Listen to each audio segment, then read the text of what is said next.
ఈ state election commissions local self government ఎలక్షన్స్ని conduct చేస్తాయి. అంటే పంచాయత్ రాజ్ ఎలక్షన్స్ కానీ, అర్బన్ లోకల్ బాడీస్ ఎలక్షన్స్, ఈ మున్సిపల్ ఎలక్షన్స్, ఇవన్నీ స్టేట్ ఎలక్షన్ కమిషనే చూసుకుంటుంది.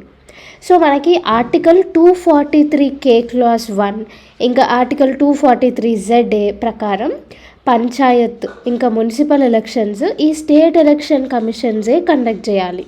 ఇంకా ఆర్టికల్ 243K క్లాస్ 2 ప్రకారం governor state election commissioner tenure, conditions of service ఇవన్నీ డిసైడ్ చేస్తాడనమాట.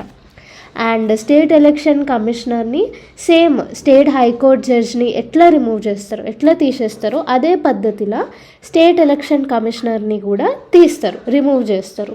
అండ్ ఓన్లీ ప్రెసిడెంట్కే ఆయనని రిమూవ్ చేసే పవర్ అనేది ఉంది అని ఈ ఆర్టికల్ 243K క్లాస్ 2 అనేది చెప్తుంది. ఓకే, అంటే ఈ ఆర్టికల్ 243K క్లాస్ 2 అనేది state election commissioner tenure, conditions, ఎవరు ఈయనని రిమూవ్ చేస్తారు, రిమూవల్ ప్రాసెస్ ఏంది, ఇవన్నీ చెప్తుంది అనమాట. ఈ ఆర్టికల్ గుర్తుపెట్టుకోండి.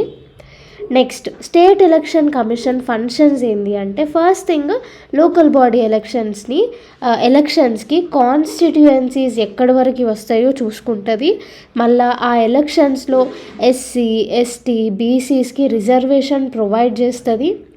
అండ్ లోకల్ బాడీ ఎలక్షన్స్లో డిస్ప్యూట్స్ని సాల్వ్ చేస్తుంది. ఆ ఎలక్షన్స్ మ్యాటర్స్లో గవర్నర్కి అడ్వైజ్ చేస్తుంది. సో ఇవన్నీ స్టేట్ ఎలక్షన్ కమిషన్ యొక్క ఫంక్షన్స్ అన్నమాట.